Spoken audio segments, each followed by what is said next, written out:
नमस्कार। आज मैं इस व्याख्यान में आप सभी का स्वागत करती हूँ, अभिवादन करती हूँ, अभिनंदन करती हूँ तथा सभी सुनने वाले श्रोताओं का तहे दिल से इस्तकबाल भी करती हूँ। मैं डॉक्टर लीलू व्यास, एसोसिएट प्रोफेसर संगीत गायन, राजकीय कन्या महाविद्यालय से इस व्याख्यान को प्रसारित कर रही हूँ, जिसमें मैं हमारे प्रिय छात्राओं के लिए बीए प्रथम वर्ष के पाठ्यक्रम से राग यमन, जो बहुत महत्वपूर्ण और बेसिक नॉलेज के लिए बेसिक राग हैं, को वह एमए प्रीवियस के कंपल्सरी ग्रुप में भी राग यमन है, इन दोनों कक्षाओं के छात्राओं को लाभान्वित करने हेतु उन दोनों के स्टैंडर्ड का ध्यान रखते हुए दोनों ही तरह से आपको यह राग गाकर समझाकर प्रस्तुत करूँगी। मेरे इस गायन व्याख्यान में मेरे साथ तबले पर जो संगत कर रहे हैं वो श्री मुकेश जी माथुर साहब के मित्र एवं शिष्य श्री रविंद्र जैन साहब हैं, और हारमोनियम पर जो संगत कर रही है वो कुमारी पूर्णिमा गोयल है। सबसे पहले मैं राग यमन में आपको राग की जानकारी हेतु संपूर्ण राग परिचय का व्याख्यान दूंगी, ताकि जो बीए प्रथम वर्ष की छात्राएं हैं और उनके लिए ये नया सब्जेक्ट है, तो उनको समझाने हेतु मैं ऐसा प्रयास करूंगी कि उनको पूर्णतया ये राग समझ में आए। इसलिए मैं सबसे पहले राग यमन जो बेसिक राग है वो राग परिचय से शुरू करूंगी, और उसके साथ आरोह अवरोह पकड़ इत्यादि के साथ एमए स्टैंडर्ड को देखते हुए आकार में राग की बढ़त कैसे करते हैं शुरुआत में वो भी प्रस्तुत करूंगी। तत्पश्चात राग यमन में एक छोटी बंदिश जो त्रिताल में निबद्ध है और बहुत ही पॉपुलर है, उसको भी प्रस्तुत करूंगी। एक और बंदिश जो मेरे श्री गुरुजी स्वर्गीय RCS नाडकर्णी जी की है, उसको भी मैं प्रस्तुत करूंगी एमए प्रीवियस की छात्राओं हेतु। और लास्ट में मैं एक इसी राग पर आधारित बेस्ड सुगम संगीत भी प्रस्तुत करूंगी। तो आप सभी के लिए मैं ये सब प्रयत्न कर रही हूँ।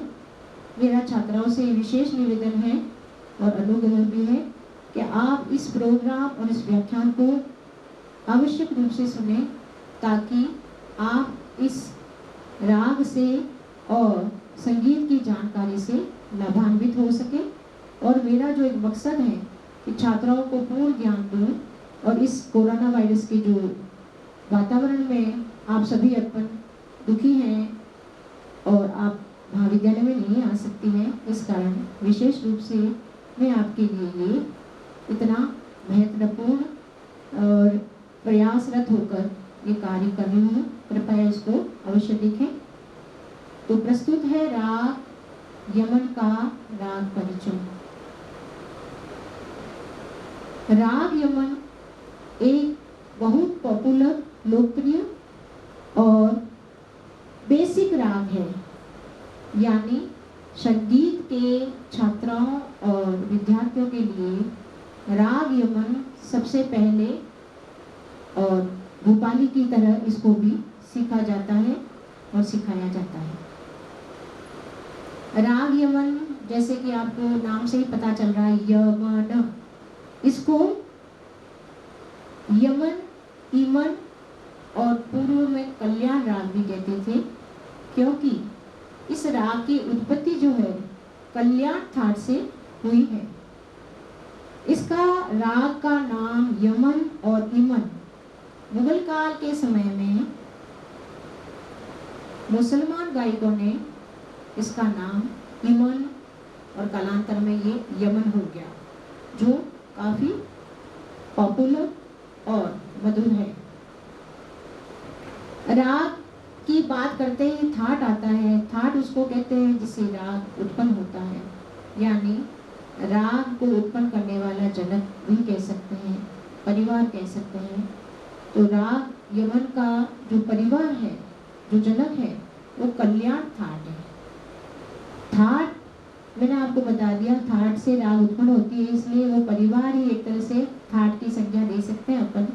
और इस राग में म तीव्र व सारे स्वर शुद्ध होते हैं तथा इसका वादी स्वर गंधार और संवादी स्वर निषाद है तथा अनुवादी स्वर के रूप में हम रे को कह सकते हैं।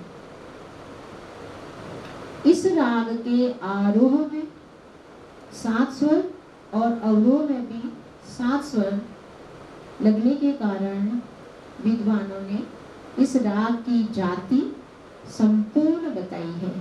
संपूर्ण। अब आप जो नए बच्चे हैं, नए छात्राएं हैं, वो समझेंगे जाति क्या होती है।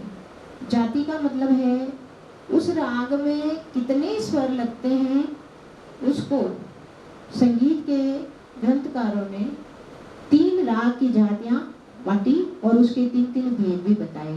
तो 9 भेद हो गए और 9 मुख्यतः 3 जाति होती है। तो उस जाति में यह राग जो है संपूर्ण जाति का राग है। संपूर्ण जाति में 7 स्वर आरोह में और 7 स्वर अवरोह में। आरोह कहते हैं नीचे से ऊपर की ओर जाने को, अवरोह कहते हैं ऊपर से नीचे की आने को।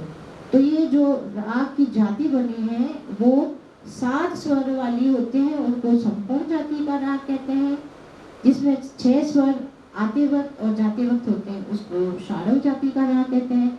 और जिसमें 5 स्वर आते वक्त, जाते वक्त नीचे से ऊपर की ओर और आते वक्त लगते हैं, उसको औड़व कहते हैं। इस प्रकार से 3 जातियां आपकी हो गई, संपूर्ण, षाढ़व,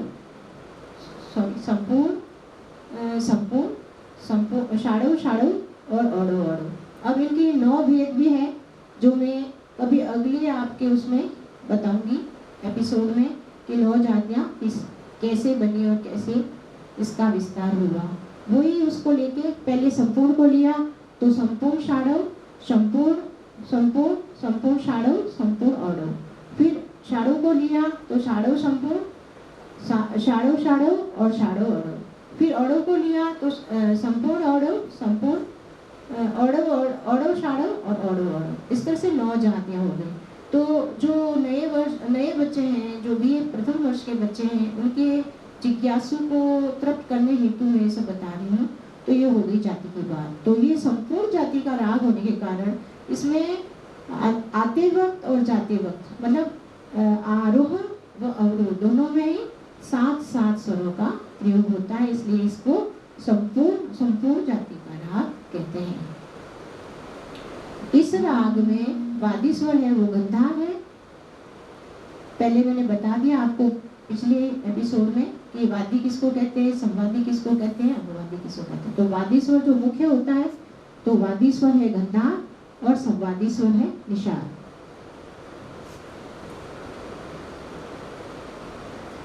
और इसका अनुवादी स्वर है वो ऋषभ है। तो कृपया आप इसको वादी संवादी को ध्यान में रखकर किस तरह से इस राग को गाते हैं वो आपको मैं गाकर बताऊंगी।